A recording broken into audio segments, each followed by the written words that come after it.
Last video में हमने ये किया था कि हमने स्ट्रिंग्स को क्वांटाइज करना शुरू किया था और हमने ये देखा था कि क्वांटाइजेशन अगर हमने करनी है स्ट्रिंग्स की तो कौन सी तरह के कम्यूटेशन रिलेशंस जो हैं वो हमें देखने पड़ेंगे मोड्स के अंदर, जो कि एक्स म्यू के मोड्स थे या फिर जो कॉन्जुगेट मोमेंटम था एक्स म्यू का, उसके मोड्स थे। इस वीडियो में हम ये करेंगे कि हमने कुछ वीडियोस पहले ये देखा था कि क्लासिकली जो स्ट्रिंग्स की सॉल्यूशंस थी, स्ट्रिंग्स की जो सॉल्यूशन देव ने लिखी थी, उसके ऊपर कुछ कंस्ट्रेंट्स थे। क्वांटम अगर हम स्ट्रिंग्स को क्वांटाइज करेंगे तो उन कंस्ट्रेंट्स का क्वांटम मैकेनिकल मीनिंग क्या है वो हम इस वीडियो में देखेंगे। ठीक है। अगर मैं आपको याद कराऊं कि कंस्ट्रेंट्स क्या थे स्ट्रिंग्स की क्लासिकल सॉल्यूशन के ऊपर, तो वो कंस्ट्रेंट्स कुछ इस तरह से थे कि there was something called these Virasoro modes, जिनकी डेफिनेशन मैंने इस तरह से की थी। इट्स 1/2, आई थिंक मैं n से लिख लेता हूँ, where m is any integer and alpha mu n minus m and alpha nu m eta mu nu, so all of these should be zero, यानी कि for all n being an integer। ठीक है, तो they should vanish. तो ये classical constraints थे। Question ये है कि क्या क्वांटम मैकेनिकली हम ये कर सकते हैं कि एज इट इज जिस तरह से क्लासिकली कंस्ट्रेंट्स थे उनको क्वांटम मैकेनिकली भी हम इसी तरह से कर दें। क्वेश्चन ये है कि क्या क्लासिकली जिस तरह से ये कंस्ट्रेंट्स थे, क्या हम क्वांटम मैकेनिक्स में भी उनको इसी तरह से लिख सकते हैं? हमें याद करने की ज़रूरत है कि क्वांटम मैकेनिकली ये जो अल्फाज हैं ये कंस्ट्रेंट्स, सॉरी, ये ऑपरेटर्स बन चुके हैं। तो अगर हमने इस पर्टिकुलर एल को ज़ीरो के इक्वल पुट करना है तो दैट्स एन ऑपरेटर इक्वेशन, ये एक ऑपरेटर इक्वेशन होगी। और अगर ये ऑपरेटर इक्वेशन है तो इसका मतलब फिर यूँ होगा कि L N acting on all states is zero. Now it will turn out, जो इस वक्त शो करना इतना आसान नहीं है, बट हम ये शो करेंगे बाद में कि we should only consider physical states, because आपको मैंने ये लास्ट वीडियो में बताया था कि there are something called ghost states. ठीक है, तो वो फिजिकल स्टेट्स नहीं होती। सो अगेन फिर अब ये क्वेश्चन पूछ सकते हो कि क्या हम एल एन को अगर फिजिकल स्टेट पे एक्ट करें, क्योंकि एल एन अब एक ऑपरेटर है because it is made out of alphas, और एल्फास जो हैं वो खुद ऑपरेटर्स हैं, तो एल एन भी एक ऑपरेटर है अब। तो ये वेरासोरो ऑपरेटर्स जो हैं अगर ये किसी फिजिकल स्टेट पे एक्ट करें तो क्या हम ये कंस्ट्रेंट लिख सकते हैं कि this action should always be equal to zero, तो for all N where N is any integer. Well it turns out कि ऐसा नहीं है, और ये शो करूंगा मैं इस वीडियो में कि ऐसा क्यों नहीं हो सकता। और ये शो करने के लिए हमें एक पर्टिकुलर रिलेशन जो है वो डिराइव करना पड़ेगा, जो कि one of the most important relations होगा। हम स्टार्ट इस तरह से करेंगे कि हमने अभी तक पिछली वीडियो में हमने अल्फास के बीच में जो कम्यूटेशन रिलेशंस थे वो कैलकुलेट कर लिए थे। तो हम ये कर सकते हैं अब कि हम ये जो एल्स हैं, ठीक है, एल एन्स हैं, इनके बीच में कम्यूटेशन रिलेशन क्या होने चाहिए वो कैलकुलेट करें। ठीक है, तो लेट्स सी कि क्या बात है। हम स्टार्ट करेंगे कुछ इस तरह से कि commutation relation between L N and L M.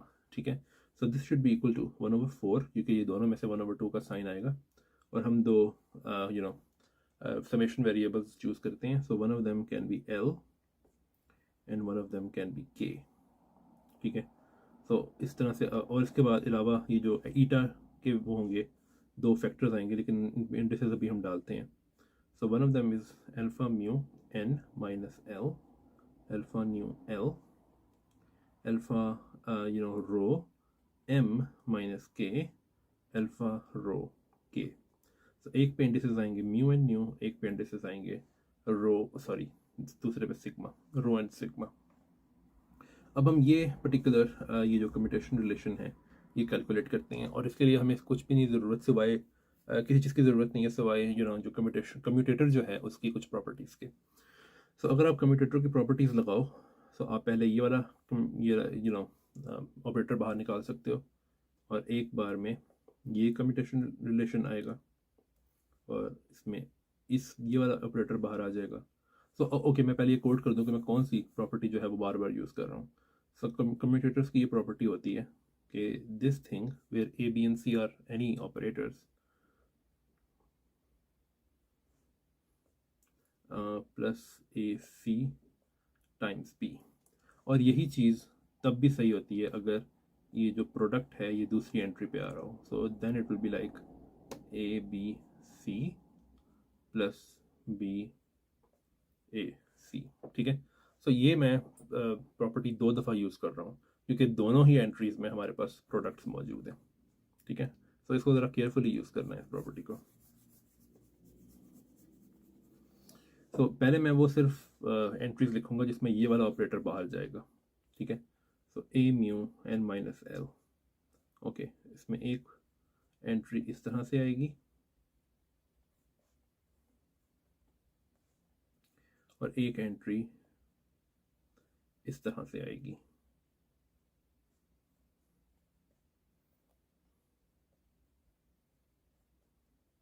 ठीक है। अब मैं वो एंट्रीज लिखूंगा जिसमें ये ऑपरेटर बाहर जाएगा। सो इसमें एक एंट्री इस तरह से आएगी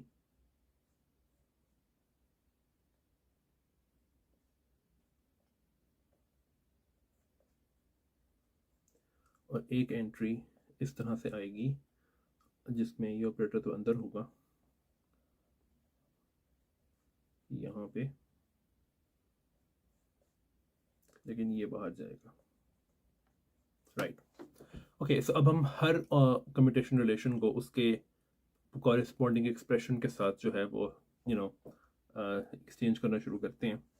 सो first of all we will have L times this, तो मैं अभी तक इस कम्यूटेशन रिलेशन की बात कर रहा हूँ, times eta L plus M minus के।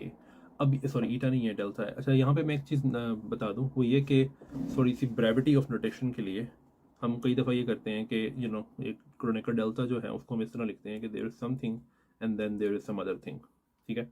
मैं एक शॉर्ट हैंड नोटेशन ये इस तरह से यूज़ करूँगा कि मैं क्रोनेकर डेल्टा के सबस्क्रिप्ट में वो चीज़ लिखूँगा जो ज़ीरो है। इसका मतलब है कि दूसरे में हमेशा ज़ीरो है, यानी इसका मतलब है कि ये चीज़ जो है ये ज़ीरो है, बट मैं ये ज़ीरो लिखूँगा ही नहीं और सिर्फ इस तरह लिखूँगा। इसका मतलब है कि एल प्लस एम माइनस के जो है वो ज़ीरो है, ठीक है। और ये बहुत सारी बुक्स यूज़ करती हैं, ये मेरी अपनी कोई नोटेशन नहीं है। फॉर एग्जांपल ग्रीन श्वार्ट्स विटन, जो कि आई थिंक फर्स्ट बुक थी स्ट्रिंग थ्योरी की, वो ये नोटेशन फॉर एग्जांपल यूज़ करती है, और आई थिंक विटन ये नोटेशन यूज़ करता है कई दफ़ा। एनीवे, सो इसके अलावा जो 2 फैक्टर्स होंगे वो ये हैं। फिर इस वाली टर्म की बात करते हैं, तो it will be like L times L plus के, और मैं कुछ नया नहीं यूज़ कर रहा, मैं सिर्फ जो पिछली वीडियो में डिराइव किए गए कम्यूटेशन रिलेशंस थे मैं सिर्फ वो यूज़ कर रहा हूँ, plus N minus L times mu times this, और lastly but obviously not the least times, sorry मैंने एक चीज़ आई थिंक मिस की है यहाँ पे आना था N minus L plus K, okay, N minus L plus M minus K times this thing. Okay, अब हम क्या करते हैं कि अभी तक तो हम सिर्फ ये कम्यूटेशन रिलेशन कैलकुलेट कर रहे थे, अब हम क्या करते हैं, हम के ऊपर समेशन भी कर देते हैं, जिसका मतलब है कि ये समेशन फिर ख़त्म हो जाएगी। ओके, सो ये समेशन जो है वो ख़त्म हो जाएगी और हर टर्म में हम समेशन कर सकते हैं because of the Kronecker delta, ठीक है। तो पहले वाले क्रोनेकर डेल्टा जो है उसमें ये कह रहा है कि एल प्लस एम, यानी कि इसमें भी कह रहा है कि L plus M minus K is zero, जिसका मतलब है कि K has to be equal to L plus M, ठीक है। तो ये मैं सिर्फ एक शॉर्ट हैंड वो किया है दिखाने के लिए आपको कि क्रोनेकर डेल्टा को यूज़ कैसे करना है, लेकिन मैं हर बार ये नहीं करूँगा ये। सो एल प्लस एम लिख दो जहाँ पे भी के है, ओके। दूसरे वाले में कह रहा है कि इस वाले में कि K is equal to minus L, so K is equal to minus L, यहाँ पे प्लस एल कर दो क्योंकि वहाँ पे माइनस के था। अब इस वाले में हमें कहा जा रहा है कि K is equal to L minus N, ठीक है। तो ये जो एम प्लस के है, सॉरी एम माइनस के है, ये बन जाएगा M minus L minus N, इसका मतलब है N plus M minus L, ठीक है। और ये ख़त्म हो जाएगा, इसको भी मैं नीट करके लिख लेता हूँ इस तरह से, ओके। ओके, ये वाला जो क्रोनेकर डेल्टा है ये कह रहा है कि N minus N L plus M minus K equal zero, जिसका मतलब है कि K equals N plus M minus L, okay. तो ये के पहले वाले में है, तो ये N plus M minus L, okay. तो इसको मैं थोड़ा नीट लिख लेता हूँ, लाइक दिस। ओके, अब आप याद करो कि इसमें से हर एक टर्म के साथ ये चीज़ आ रही थी, तो वो मैं अगर लिखूं हर एक के साथ तो वो कुछ इस तरह से बनता है, ठीक है। और अब आप देख सकते हो कि अब आप ये समेशन भी कर सकते हो, ये जो इन जो ग्रीक इंडिसेस हैं इनके ऊपर समेशन कर सकते हो। तो अगर आप ये कॉन्ट्रैक्ट कर दो इसके साथ, you will get this thing, और अगर आप ये भी कॉन्ट्रैक्ट कर दो तो you will get this thing, जिसका मतलब है कि ये जो है ये कॉन्ट्रैक्ट हो रही हैं इन दोनों इंडिसेस के साथ, ठीक है।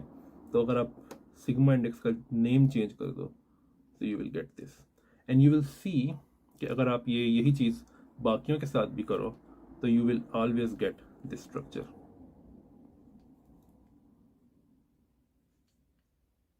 मैंने सिर्फ नेम चेंज कर रहा हूँ इंडिसेस के और कॉन्ट्रैक्ट कर रहा हूँ उनको जो ऊपर से दो ईटा के फैक्टर्स थे उनके साथ, ठीक है। तो you will always get this thing, ठीक है। लेकिन अभी मैं थोड़ी देर के लिए इनको हटा देता हूँ बिकॉज अभी इनकी ज़रूरत नहीं है। तो आप इन दोनों को भी ख़त्म करके लिख सकते हो दिस थिंग, ठीक है, क्योंकि मैंने सबके साथ कॉन्ट्रैक्ट कर दिया है। ओके, अब एक और काम हम करेंगे, वो ये है कि यहाँ पे तो n माइनस एल है, कोई बात नहीं। यहाँ पे भी अगर हमें n माइनस एल चाहिए तो हमें ये करना पड़ेगा कि l जो है उसको रीनेम करना पड़ेगा, रीनेम नहीं करना चाहिए, हमें इन एक वेरिएबल चेंज करना पड़ेगा, समेशन वेरिएबल चेंज करना पड़ेगा। सो मुझे चाहिए l की जगह कुछ ऐसा जो कि n माइनस समथिंग हो, तो n माइनस पी कह लेते हैं फॉर एग्जाम्पल। इसका मतलब ये है कि p is equal to n minus L, ठीक है। तो यहाँ पे मैं लिख सकता हूँ, और ये याद रखना कि l तमाम इंटीजर्स पे रन करता है तो ऑब्वियसली p भी तमाम इंटीजर्स पे रन करता है, ठीक है। तो n माइनस पी, और जहाँ पे भी l होगा, यहाँ पे for example n minus L है, इसको मैं कह देता हूँ p। अगेन यहाँ पे भी n माइनस पी है, यहाँ पे n माइनस एल है, इसको मैं p कह देता हूँ। और ये m प्लस एल है, m प्लस एल का मतलब है n plus M minus P, n plus M minus P, और यहाँ पे l प्लस एम है again, so l plus M minus P, ठीक है। ओके, तो अभी तक तो इतना कोई प्रॉब्लम नहीं है। अब आप एक चीज़ देख सकते हो कि ये चूंकि एक डमी वेरिएबल है तो आप अगेन इसको अगर l कर दो तो इट डजेंट मैटर। अब मैंने वेरिएबल चेंज नहीं किया, मैंने सिर्फ वेरिएबल का नेम चेंज किया, and you can always do that. So p times p। Okay, last चीज़ जो है वो ये है कि अगर आप यहाँ पर देखो इन टर्म्स के अंदर, तो यहाँ पे n plus L minus n plus M minus L वाला जो है ऑपरेटर वो पहले आ रहा है और l वाला बाद में आ रहा है, लेकिन यहाँ पे बिल्कुल उल्टी कहानी है। यहाँ पे सॉरी, मुझे p की जगह l करना है, l। तो अब ये कैसे क्योर कर सकते हो? ये आप क्योर कर सकते हो अगेन एक और वेरिएबल चेंज के साथ। तो अगेन एक और वेरिएबल चेंज जो है वो इस तरह से है कि मुझे l की जगह कुछ ऐसा चाहिए जो कि हो n plus M minus something, तो अगेन p ले आते हैं, डजेंट मैटर, राइट। तो इसका मतलब ये है कि n माइनस एल जो है वो बनेगा like this, and that's equal to p minus m, ठीक है। और l जो है वो हमें पहले पता है क्या बनेगा, तो n माइनस एल जो है वो है p minus m, that's fine. और इसी तरह से p minus m, that's fine. l जो है वो है m plus n plus m minus p, और n plus m minus l जो है वो p है। इसी तरीके से यहाँ पे भी कहानी है, राइट। अगेन आप वेरिएबल का सिर्फ नेम चेंज करो, p को l कर दो, तो आप देख सकते हो कि मैं सिर्फ समेशन वेरिएबल्स चेंज कर रहा हूँ और फिर उनके नेम चेंज कर रहा हूँ ताकि l जो है वो सब में सेम समेशन वेरिएबल रहे। इसको बल्कि मैं अगर नीट करके लिखूँ तो यूँ लिख सकता हूँ,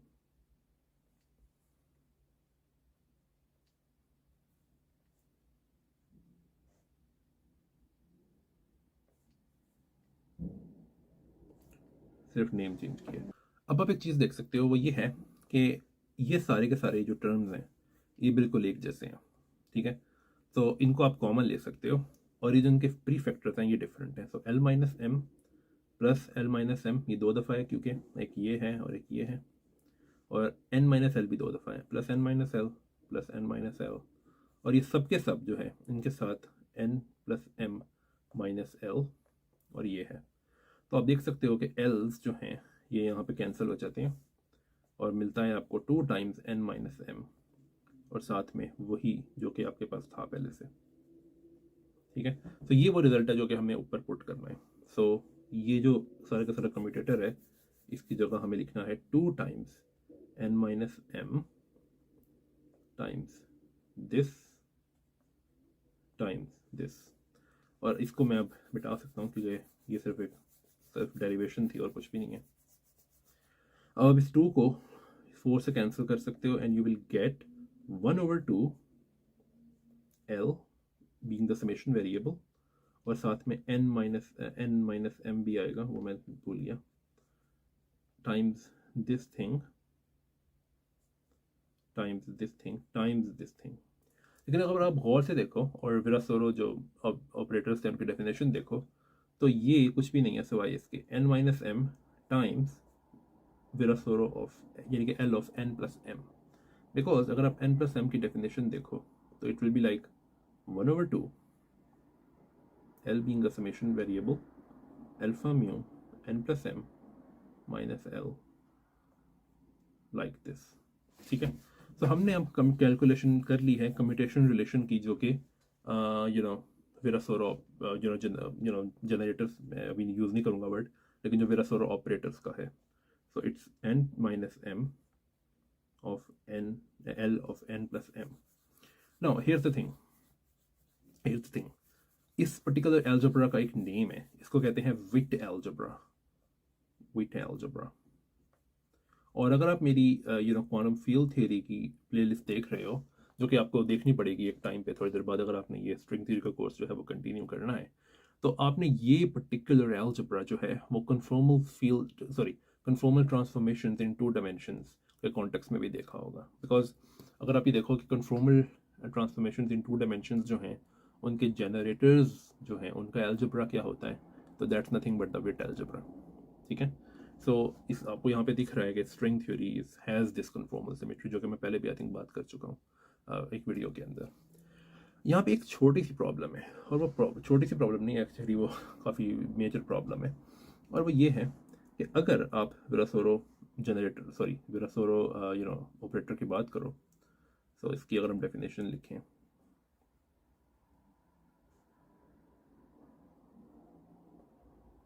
लाइक दिस, तो ये क्लासिकल डेफिनेशन है विरासोरो ऑपरेटर की। क्वेश्चन ये उठता है कि क्या यही डेफिनेशन हम क्वांटम मैकेनिकल केस के अंदर भी लेके जा सकते हैं या नहीं। इसका आंसर ये है कि अगर आप ये याद करो कि जो अल्फाज थे इनका कम्यूटेशन रिलेशन क्या था आपस में, तो वो कुछ इस तरह से था, सॉरी ये साथ में ये भी आएगा इसके कि n प्लस m, इसका मतलब है कि n plus m equal to 0, right, that's it I think, times n obviously, so n times this thing. लेकिन जो ज़रूरी बात है वो ये है कि ये कम्यूट करेंगे अगर n प्लस m जो है वो 0 ना हो। अगर ये 0 हो, n plus m equal to 0 हो, तो फिर ये कम्यूट नहीं करते। इसका मतलब ये है कि अगर आप ये दोनों अल्फाज देखो, तो ये इनके जो इंडिसेस हैं वो कम्यूट करेंगे अगर इनके जो इंडिसेस का सम है, जो कि आप देख सकते हो कि एक पे n माइनस m है और एक पे m है, तो उनका सम जो है वो n होगा। तो अगर n 0 है तो फिर ये कम्यूट नहीं करेंगे, और अगर n 0 नहीं है तो फिर ये कम्यूट करेंगे। इसका मतलब ये है कि अगर n 0 नहीं है तो चूंकि ये कम्यूट करेंगे दोनों विरासोरो जनरेटर, सॉरी ये अल्फाज, तो इनकी ऑर्डरिंग कोई एम्बिगुअस ऑर्डरिंग नहीं है, आप जिस तरह मर्जी लिख दो इनको, बिकॉज ये कम्यूट करते हैं। लेकिन अगर n जो है वो 0 है, तब एक प्रॉब्लम उठती है कि what is the definition of L0। अगर n 0 है तो L0 हो जाएगा ना, राइट। तो what is the definition of L0 in the quantum mechanical case, that's ambiguous. So L0 का अगर मैं एक्सप्रेशन लिखूं,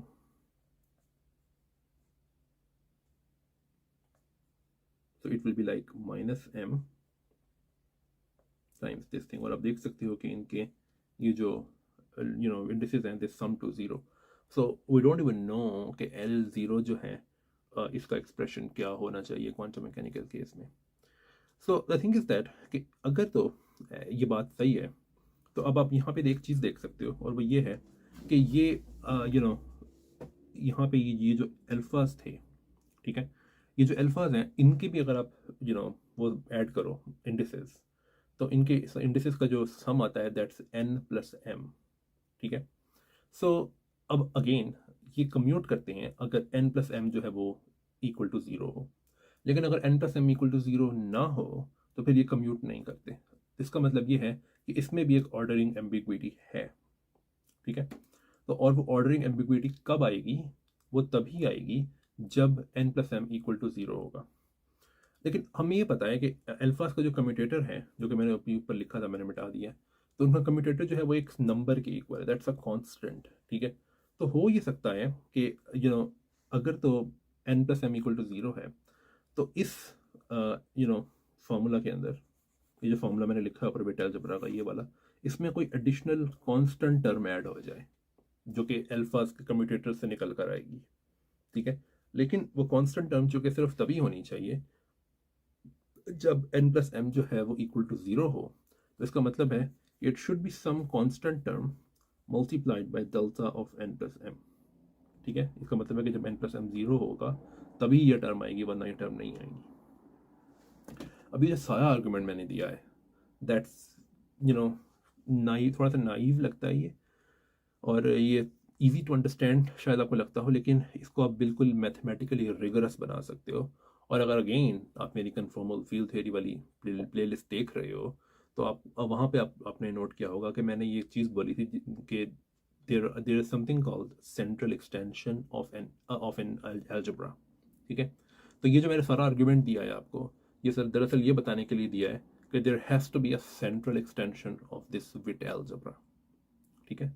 और तो मैं ये बताना ये चाह रहा हूँ कि मैंने जो सारा आर्ग्यूमेंट दिया है, सारी हवा में बातें नहीं है। It's a very mathematically rigorous thing called central extension, लेकिन उसकी मैं यहाँ पे बात नहीं करूँगा, बिकॉज उसके लिए आपको एग्जैक्ट सीक्वेंसेज और अदर मैथमेटिकल थिंग्स के बारे में पता होना चाहिए। लेकिन you don't need all of those things to understand कि ये क्यों होनी चाहिए एक्स्ट्रा एक टर्म इसके अंदर। ओके, अब हम ये देखेंगे कि सेंट्रल एक्सटेंशन वाली टर्म जो है ये क्या होती है।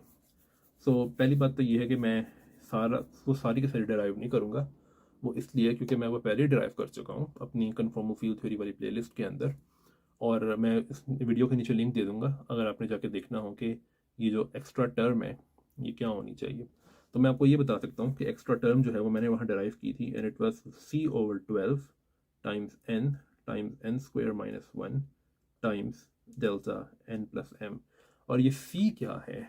C is something called central charge. इसको कभी कभी कन्फॉर्मल एनॉमली भी कहते हैं, लेकिन इसका जो मॉडर्न नेम है वो सेंट्रल चार्ज है, और सेंट्रल चार्ज ही ज़्यादातर लोग जो है वो बोलते हैं। ओके, अब मैं ये डिराइव करूँगा कि ये सेंट्रल चार्ज क्या है, क्योंकि द थिंग इज़ दैट कि ये जो अलजेब्रा बन चुका है, तो जब ये वाली टर्म नहीं थी, ये वाली टर्म जब नहीं थी, तो मैंने कहा था कि ये विट अलजेब्रा है। लेकिन इस टर्म के आने के बाद इस अलजेब्रा का एक नया नेम है, इसको कहते हैं विरासोरो अलजेब्रा। सो ये जो मैंने कन्फॉर्मल फील्ड थ्योरी की प्लेलिस्ट में डिराइव किया था, ये विरासोरो अलजेब्रा, ये मैंने किसी भी कन्फॉर्मल फील्ड थ्योरी के लिए डिराइव किया था, ठीक है। तो ये सी जो है ये डिफरेंट कन्फॉर्मल फील्ड थ्योरीज के लिए डिफरेंट होता है। लेकिन हम बात कर रहे हैं स्ट्रिंग थ्योरी की, जिसमें अभी तक हमने सिर्फ बोसोनिक स्ट्रिंग थ्योरी की बात कर रहे हैं। और क्वेश्चन ये उठता है कि बोसोनिक स्ट्रिंग थ्योरी के लिए ये सी की वैल्यू जो है ये क्या है, तो हम वो डिराइव करेंगे अब। सो ये डिराइव करने के लिए हम सबसे पहले ये एक चीज़ पिछली वीडियो से लेकर आएंगे, और वो ये थी कि हमने ये देखा था कि ये जो अल्फाज हैं और अल्फ़ा टिल्डास, अच्छा जो बातें मैं कर रहा हूँ ये बात मैं नोट करवा दूँ कि जो बातें मैं कर रहा हूँ ये अल्फाज के लिए भी हो सकती हैं और अल्फ़ा टिल्डास के लिए भी हो सकती हैं, जिसका ये मतलब है कि ये यही वाला अलजेब्रा जो है ये लेमडा ये एल टिल्डास के लिए भी सेम होगा, बिल्कुल इसी तरीके से। तो n-m लाइक दिस, और यहाँ पे C जो है ये इन प्रिंसिपल डिफरेंट हो सकता है, लेकिन कई दफ़ा जो है ये C जो है ये सेम ही होता है। हम देखेंगे कि हम इस स्ट्रिंग थ्योरी के लिए ये सेम है, C और C टिल्डा जो है वो सेम है। सो अच्छा, तो मैं कह ही रहा था कि हमने पिछली वीडियो में ये देखा था कि ये जो अल्फाज हैं, अल्फा और alpha tildes, they can be thought of as creation and annihilation operators, ठीक है। और मैंने ये कहा था you need to have a vacuum such that कि A's जो थे, A, N's, mus, they annihilate the vacuum। और मैं आपको याद करा दूं कि A and म्यू जो है वो कुछ भी नहीं थे सिवाय alpha mu n divided by square root of n, where n is positive, ठीक है। So anyway, so there should be a vacuum state. But एक चीज़ जो मैंने अभी वहाँ पे नहीं बोली थी, जो मैं अब बोलूँगा, वो ये है कि हम अल्फास की बात तो कर गए थे पिछली वीडियो के अंदर, लेकिन हमने मोमेंटा की और पोजीशंस की बात छोड़ दी थी, यानी कि एक्स म्यू ज़ीरो और मोमेंटास की बात छोड़ दी थी। तो अब जो एक स्टेट जो है उसकी या तो definite value of x mu हो सकती है, एक्स म्यू ज़ीरो या एक्स म्यू नॉट, या फिर उसकी definite value of P mu हो सकती है because of Heisenberg uncertainty, right. अगर डेफिनेट पोजीशन और डेफिनेट मोमेंटम होगा, फिर क्वांटम मैकेनिक्स एक तरह से ब्रेक हो जाती है। तो हम ये करेंगे कि जो वैक्यूम स्टेट है उसकी एक मोमेंटम वैल्यू भी होगी, ठीक है। इसको हम कहते हैं, उसको हम कई कई दफ़ा कहते हैं सेंटर ऑफ मास मोमेंटम। तो जो वैक्यूम होगा, वैक्यूम स्टेट होगी, वो लेबल्ड होगी with the momentum eigen state, momentum eigen value, sorry. So it will be like zero, और कुछ लोग इसको इस तरह से लिखते हैं, इस तरह से, ठीक है। कुछ लोग ये ज़ीरो लिखते भी नहीं और सिर्फ इस तरह लिख देते हैं पी म्यू, ठीक है। लेकिन मैं इसको ज़ीरो और पी म्यू लिखूँगा, ठीक है। ये बहुत ज़रूरी बात है। और आपको ये मैं याद कराऊँ कि जो कि मैंने कहा था कि जब हम क्वांटाइज कर रहे हैं स्ट्रिंग को, तो एक्स म्यू ज़ीरो और पी म्यू और अल्फा ये सब ऑपरेटर्स बन जाते हैं। तो जो पी म्यू वहाँ पे था वो भी एक ऑपरेटर बन चुका है, जिसको अगर मैं अब यहाँ लिखूँ तो मैं जानबूझ के उसके ऊपर ये हैड डालूंगा ताकि मैं इसको डिफ्रेंशिएट कर सकूँ इस आइगन वैल्यू के साथ, ठीक है। And it will give U P mu times this. तो ये आइगन वैल्यू है और ये ऑपरेटर है, ये डिफरेंट डिफरेंट चीज़ें हैं। Okay, the thing is that कि मैं आपको ये बताना चाह रहा था कि there is not a single kind of vacuum, there can be multiple vacua, ठीक है, यानी कि मल्टीपल वैक्यूम्स हो सकते हैं। लेकिन हम अब उस वैक्यूम की बात करेंगे जिसके लिए पी जो है वो ज़ीरो है। ओके, सो अब हम एक ज़ीरो मोमेंटम वैक्यूम स्टेट लेंगे, राइट। सो जिसको मैं इस तरह से भी लिख सकता हूँ, ज़ीरो ज़ीरो, लेकिन मैं इसको इस तरह से ही लिखना पसंद करूँगा, एक इस तरह से शॉर्ट हैंड नोटेशन के तौर पे। सो अब हम ये करेंगे कि हम इस मोमेंटम स्टेट को के अंदर, यानी कि इस मोमेंटम, सॉरी, इस स्टेट के ब्रा और स्केट के बीच में L1 और L-1 इसका एक्सपेक्टेशन वैल्यू जो है वो कैलकुलेट करेंगे सबसे पहले। तो ये एक्सपेक्टेशन वैल्यू जो है ऑब्वियसली आप इसमें दो टर्म्स होंगी बिकॉज ये कम्यूटेटर है।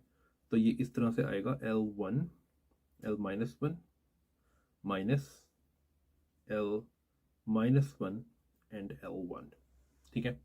अब मैं शो करूंगा कि ये दोनों स्टेट्स जो हैं ये ज़ीरो हैं, ठीक है। तो ये दोनों की दोनों स्टेट ज़ीरो, सॉरी स्टेट्स कह रहा हूँ, ये दोनों की दोनों टर्म्स ज़ीरो हैं। तो अगर आप L1 का एक्सप्रेशन देखो, so that will be 1 over 2,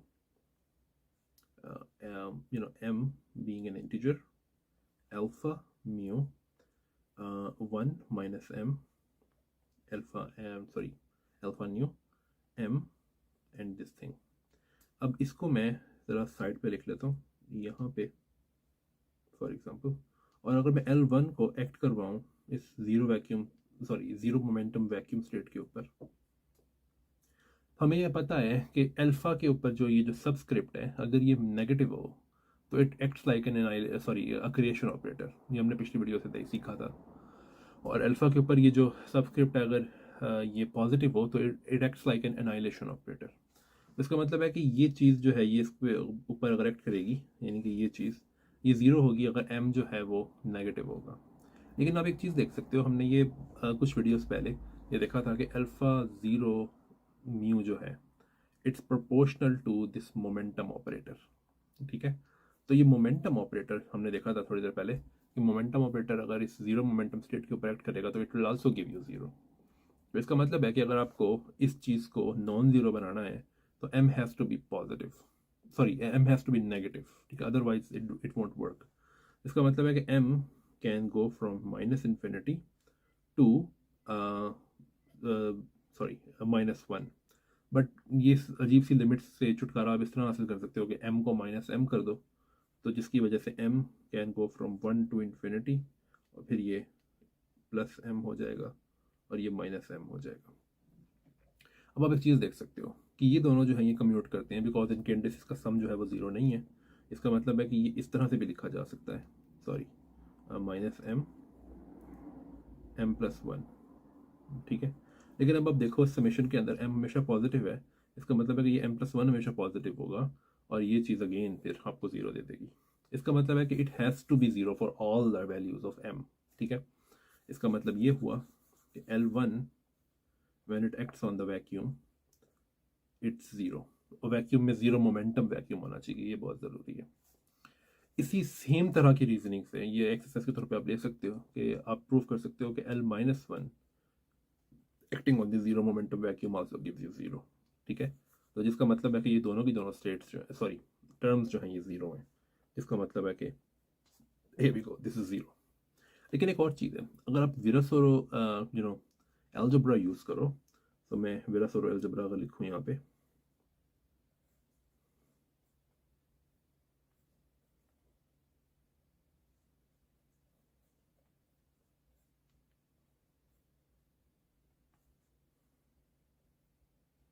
और अगर मैं इसमें n को 1 रखूँ और m को -1 रखूँ, तो ये बनता है कुछ इस तरह से 2 टाइम्स L0, और ये वाली टर्म ज़ीरो हो जाती है बिकॉज n इज़ 1, ठीक है। तो ये चीज़ जो है ये इसके इक्वल भी आ सकती है,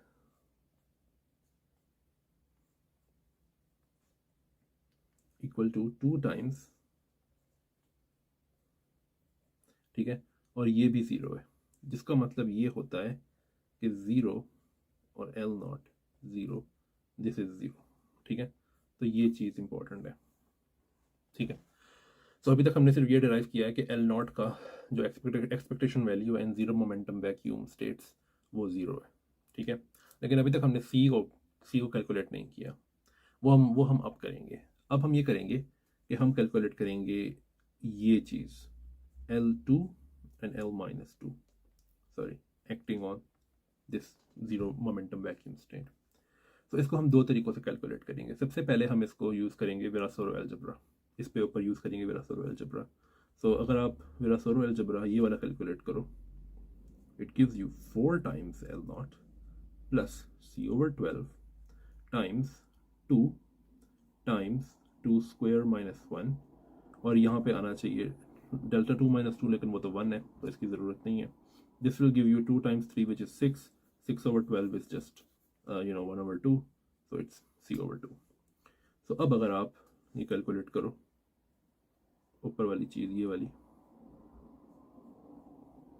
so you will get 2 terms, इनमें से एक टर्म तो है ये और दूसरी टर्म है सॉरी C/2 ये। हमने अभी ऊपर देखा है कि ये टर्म ज़ीरो है, ठीक है, तो ये इसको भूल जाओ और it will be just C/2। ये चीज़ नॉर्मलाइज्ड है तो इसका मतलब है कि ये 1 है।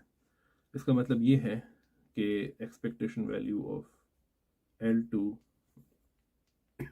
Sorry L-2 is just C/2। तो हमने ये एक तरीके से कैलकुलेट कर लिया। अब हम इसको एक और तरीके से कैलकुलेट करेंगे, और वो तरीका है by actually using the expressions of L2 and L-2। तो अब दूसरे तरीके से कैलकुलेट हम इस तरह से करेंगे कि हम एक्चुअली एक्सप्रेशंस यूज़ करेंगे L2 और L-2 के, ठीक है। लेकिन उससे पहले, अच्छा, इसको आप जो अब मैं बताने लगा हूँ एजम्पशन, उसके बगैर भी कैलकुलेशन कर सकते हो, लेकिन जो अब एजम्पशन मैं बताने लगा हूँ ये एक्चुअली बाद में आनी तो है ही, तो मैं इसको अभी से ही यूज़ करके कैलकुलेशन को सिंपल बना सकता हूँ।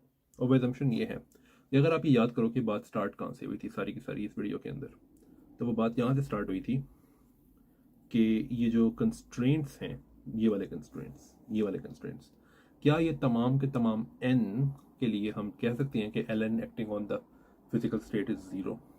और मैंने कहा था कि ऐसा नहीं हो सकता, और हम अभी इसी वीडियो में वही शो कर रहे हैं कि ऐसा नहीं हो सकता। लेकिन अब मैं आपको ये बताऊंगा कि at the end of the day result ये होगा कि अगर n ज़ीरो है, सॉरी, अगर n जो है वो पॉजिटिव है, तब ये चीज़ जो है इसको आप कह सकते हो कि okay it annihilates the physical states. लेकिन अगर n जो है वो ज़ीरो है या फिर n अगर नेगेटिव है, तो it does not need to annihilate the physical states, ठीक है। तो इसका मतलब ये है कि आप ये जो कैलकुलेट कर रहे हो ये चीज़, अगर आप इसको खोल के लिखो तो इसमें एक चीज़ ये आएगी और एक चीज़ इसमें ये आएगी, ठीक है। तो मैं ये कहना चाह रहा हूँ कि ये चीज़ जो है ये ज़ीरो है। ये एजम्पशन मैं बता रहा हूँ कि ये एजम्पशन जो है ये किसी भी फिजिकल स्टेट के लिए सही है। यहाँ पे कोई भी फिजिकल स्टेट हो सकती थी, ठीक है।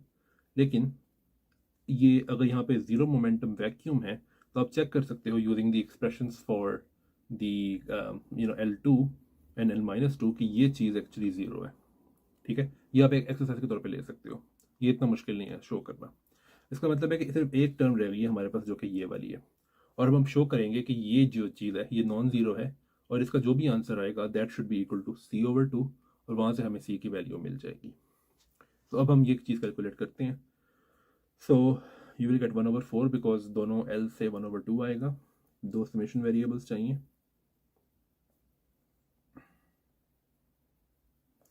दो ईटा फैक्टर्स चाहिए।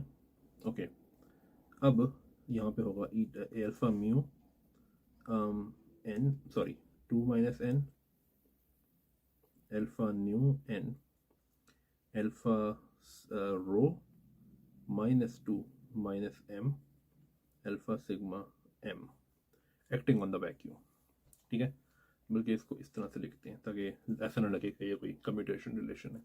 Okay, so the thing is that कि अगेन बिल्कुल पहले वाली रीजनिंग यूज़ करते हैं कि ये चीज़ जो है ये सिर्फ तब नॉन ज़ीरो हो सकती है अगर m जो है वो हो नेगेटिव। ज़ीरो अगर होगा तो ये ज़ीरो मोमेंटम वैक्यूम है, तो यू विल गेट ज़ीरो, और पॉजिटिव तो हो ही नहीं सकता because that's an annihilation operator. Sorry, ये annihilation operator, yes I am right. So इसका मतलब है कि m has to be negative, इसका मतलब है कि m has to be less than zero. Okay again ये दोनों जो हैं ये आपस में कम्यूट करते हैं बिकॉज इनके इंडिसेस जो हैं वो एड अप होकर ज़ीरो नहीं होते, दे एड अप टू -2। इसका मतलब है कि ये जो -2 माइनस m है ये भी नेगेटिव होना चाहिए। क्यों? क्योंकि अगर आप इनको एक्सचेंज अगर कर दो तो you will get this thing m and -2 minus m, और ये कम्यूट करते हैं तो इसमें कोई प्रॉब्लम नहीं है। तो ये चीज़ नॉन ज़ीरो होने के लिए -2 minus m has to be negative. ठीक है, इसको पहले वाली फॉर्म में ले आते हैं। ओके, तो ये दूसरी वाली जो है इसका मतलब ये है कि m has to be greater than -2। ठीक है, ओके, अगर m has to be greater than -2 और m has to be less than 0, तो इसका मतलब है कि n की सिर्फ एक ही वैल्यू हो सकती है, that's -1, because m has to be an integer, right. इसका मतलब है कि m की समेशन ख़त्म हो जाएगी और you will only have m is equal to -1 case. इसके लिए यहाँ पे भी -1 आएगा, यहाँ पे भी -1 आएगा। सेम चीज़ आई थिंक मैंने यहाँ पे भी, सॉरी मुझे ये डालना था, ये ब्रैकेट ख़त्म करने थे। एनीवे, सो यहाँ पे सेम आप रीजनिंग लगा सकते हो इसके ऊपर कि अगर आपको ये चीज़ नॉन ज़ीरो करनी है तो 2 minus n has to be positive, और इसी तरीके से चूंकि ये दोनों कम्यूट करते हैं तो इसका मतलब है कि n has to be positive, और ये पहली वाली का जो मतलब है वो ये है कि n has to be less than 2, जिसका मतलब है कि n has to be less than 2 but greater than 0, जिसका मतलब है कि n कैन ओनली बी 1। ठीक है, इसका मतलब है कि ये n वाली समेशन भी ख़त्म हो जाएगी and you will have only n is equal to 1। ठीक है, ओके, तो अब हमें सिर्फ एक चीज़ कैलकुलेट करनी है, ये n वाली समेशन भी ख़त्म हो चुकी है। अब हम क्या करेंगे कि हम ना ये चीज़ कैलकुलेट करेंगे, ये चीज़। ठीक है, सो ये चीज़ क्या है, ये है equal to alpha rho -1 alpha times this plus इनका कम्यूटेटर। याद रहे हम ये सिर्फ ये चीज़ कैलकुलेट कर रहे हैं, ये 3 वाली, इस वाले को कुछ नहीं कर रहे हम, इस वाले फैक्टर को। ठीक है, तो ये कम्यूटेटर जो है ये क्या है, लेट्स सी। तो ये पहले वाली टर्म तो वैसे ही आ जाएगी, इसको हम कुछ नहीं कर रहे। सो अगेन इस कम्यूटेटर में पहले आएगा ये, इसका कम्यूटेटर इसके साथ, बिल्कुल पहले वाली प्रॉपर्टी यूज़ कर रहा हूँ मैं कम्यूटेटर्स की, प्लस दिस थिंग, बिल्कुल पहले वाली हमने जो यूज़ करनी है ये अल्फा के कम्यूटेटर वाली एक्सप्रेशन, और हमें मिलेगा इस तरह से, सॉरी बल्कि मैं इसको इस तरह लिख लूँ, पहले वाला ये वाला जो एक्सप्रेशन है ये बनेगा इसके इक्वल, और ये वाला जो एक्सप्रेशन है ये बनेगा इसके इक्वल। ये साथ में n आना होता है लेकिन वो 1 है तो मैं वो लिख नहीं रहा हूँ, तो इसको हम यहाँ लिख लेते हैं और इसको हम यहाँ लिख लेते हैं लाइक दिस, राइट। सो ये वाला जो कम्यूटेशन रिलेशन है इसके ये आता है इसके equal this thing times this thing plus this thing times this thing. Okay, अब बात ये है कि ये वाली जो हमने चीज़ कैलकुलेट की थी, ये तीन चीज़ें, ये तीन फैक्टर्स जो हैं, ये सब का सब जो है ये एक्ट कर रहा है वैक्यूम के ऊपर, ठीक है। तो अगर मैं इसको वैक्यूम के ऊपर एक्ट करवाऊँ, वैक्यूम के ऊपर, और इसके साथ भी ओके, सबके साथ वैक्यूम लगा देता हूँ, वैक्यूम पे एक्ट कर रहा है, तो ये टर्म जो है ये तो ज़ीरो हो जाएगी। क्यों ज़ीरो हो जाएगी? Because you have this positive thing acting on the vacuum. एक पॉजिटिव सबस्क्रिप्ट वैक्यूम के ऊपर एक्ट नहीं कर सकता, that will be zero because that's an annihilation operator. तो ये चीज़ तो हो जाएगी ज़ीरो, ठीक है। और ये दो टर्म्स आएंगी सिर्फ, तो इन टर्म्स को हम लिख लेते हैं, और याद रखना कि हमने पहले वाले को कुछ भी नहीं किया था, ठीक है। तो हम अब इनको दो अलग अलग टर्म्स को लिखते हैं।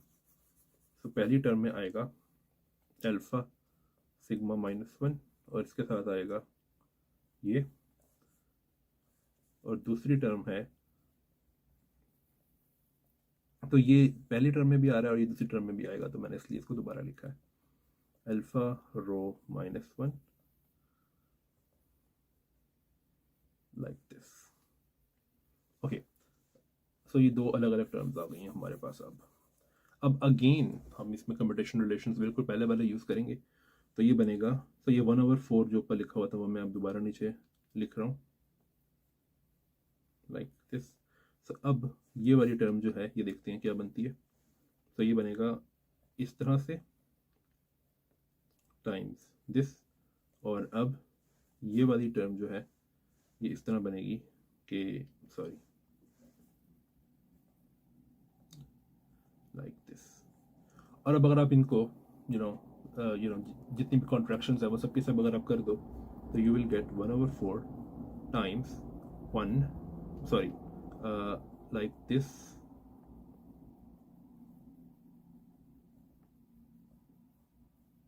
और दूसरी टर्म इस तरह आएगी।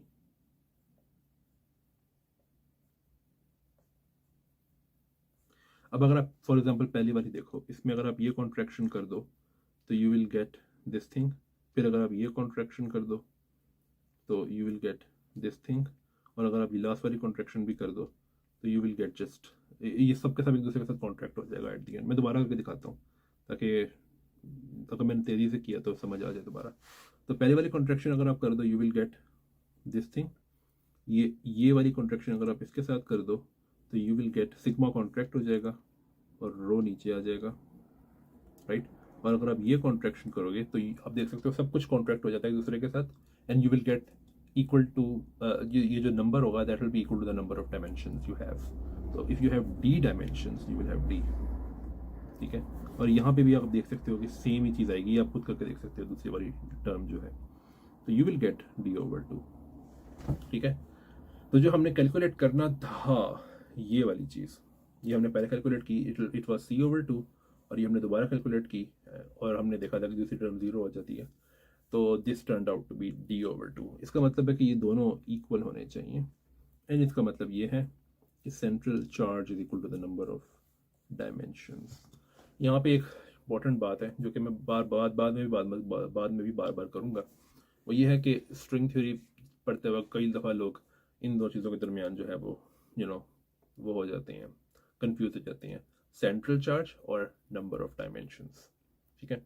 ये लगता है ऐसा कि इंटरचेंजेबली हमेशा आप यूज़ कर सकते हो, लेकिन एक्चुअली हम बाद में देखेंगे कि फॉर एग्जांपल जब हम ये देखेंगे कि स्ट्रिंग थ्योरी की डायमेंशंस 26 हैं जो कि पॉपुलर साइंस में बताया जाता है, इट विल टर्न आउट कि एक्चुअली स्ट्रिंग थ्योरी की डायमेंशंस 26 होना, और मैं सिर्फ बोसोनिक स्ट्रिंग थ्योरी की बात कर रहा हूँ अभी, कि बोसोनिक स्ट्रिंग थ्योरी की डायमेंशंस 26 होना ज़रूरी नहीं है, बोसोनिक स्ट्रिंग थ्योरी का सेंट्रल चार्ज 26 होना ज़रूरी है। You can have less than 26 dimensions, you can even have 4 dimensions, और लेकिन फिर होता ही है कि आपको सेंट्रल चार्ज किसी और थ्योरी से पूरा करना पड़ता है 26 उसका।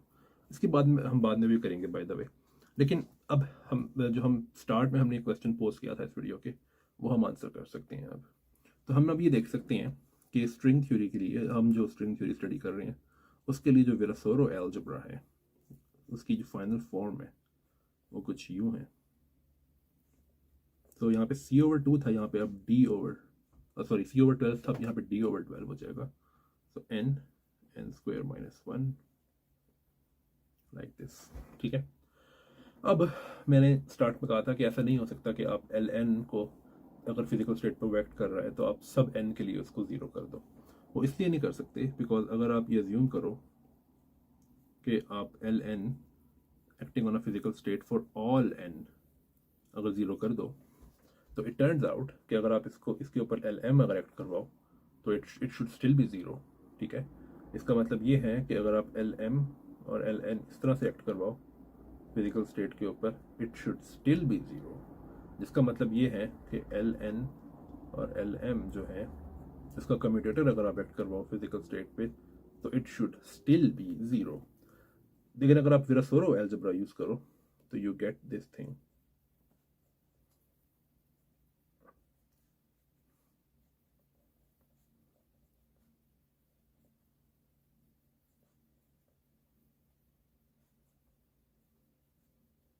राइट, सो एल नॉट तो ठीक है, अगर हम एज्यूम कर रहे हैं कि तमाम एल नॉट एल एन के लिए ये उसका एक्शन फिजिकल स्टेट के ऊपर जीरो देता है, तो ठीक है, ये पहले वाली टर्म तो हो जाएगी जीरो।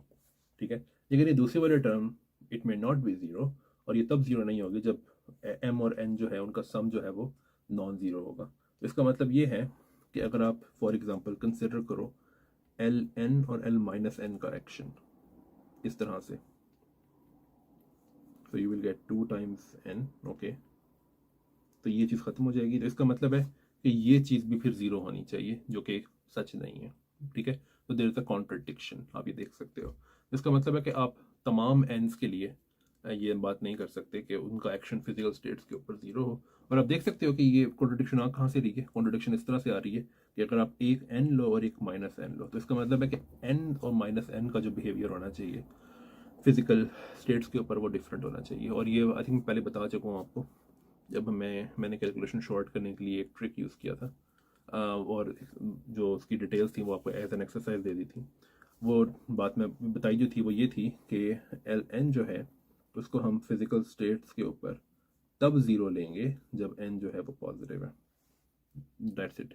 और अगर एन नेगेटिव है या एन ज़ीरो है तो इट्स नॉट नेसेसरी कि वो ये चीज़ ज़ीरो होगी, लेकिन it can still be zero. For example हमने देखा था, जो मैंने आपको एक्सरसाइज दी थी फॉर एग्जांपल, वो ये थी कि L minus one acting on zero is zero, where zero means के ज़ीरो मोमेंटम वैक्यूम है।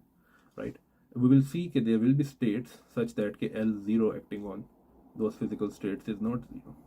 ठीक है, सो लेकिन जो ज़रूरी बात है वो ये है कि ये चीज़ें जो हैं L N where N is positive, that should annihilate the vacuum, not the vacuum, sorry, not the physical states. ठीक है, हम फिजिकल स्टेट्स के बारे में आगे जाके और बात करेंगे कि जब हम लाइट क्वांटाइजेशन की बात करेंगे, और उसके बाद भी जब हम सुपर स्ट्रिंग्स की भी बात करेंगे।